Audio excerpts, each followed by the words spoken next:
Hello viewers, আসসালামু আলাইকুম। আপনারা সবাই কেমন আছেন? আলহামদুলিল্লাহ, আমিও ভালো আছি। আমি তানিয়া, নূর রান্নাঘরে আপনাদের সবাইকে স্বাগতম। আমি আজকে আপনাদের সামনে হাজির হয়েছি ভেজিটেবল সালাদ রেসিপি নিয়ে। আমি ঘরে যেভাবে ভেজিটেবল সালাদ বানাই সেটাই আপনাদের কাছে শেয়ার করব। প্রথমে একটি বাটিতে 2 টেবিল চামচ টক দই নিয়ে নিয়েছি।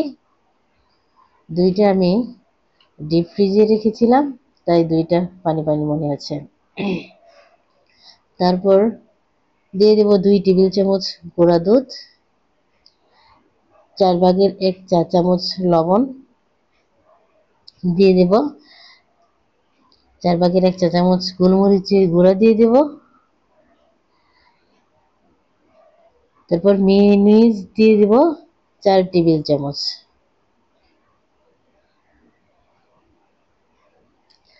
টমেটো সস দিয়ে দেব 2 টেবিল চামচ।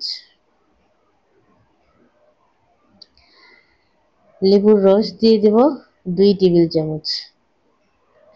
ভালো করে মিশিয়ে নেব সবগুলো উপকরণ।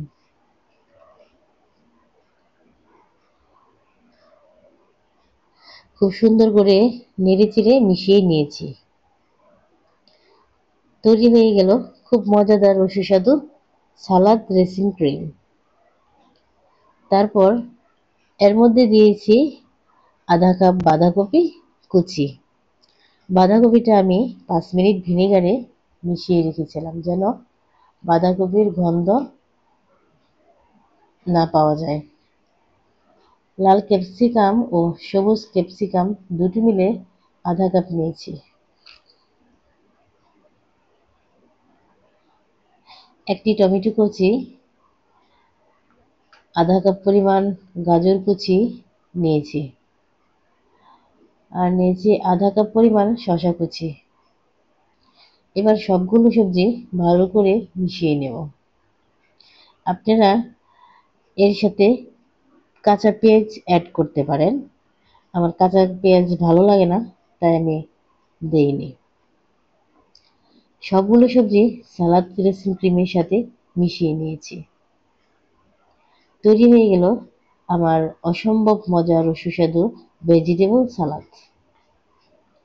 এই সালাদ আমার পরিবারের সকলের খুব পছন্দ। তো ভিউয়ার্স, এই সালাদ রেসিপিটা আপনাদের কাছে কেমন লেগেছে? আশা করি খুব ভালো লেগেছে। আপনাদের কাছে যদি ভালো লাগে তাহলে অবশ্যই লাইক, কমেন্ট, সাবস্ক্রাইব করে আমার পাশেই থাকবেন। আল্লাহ হাফেজ।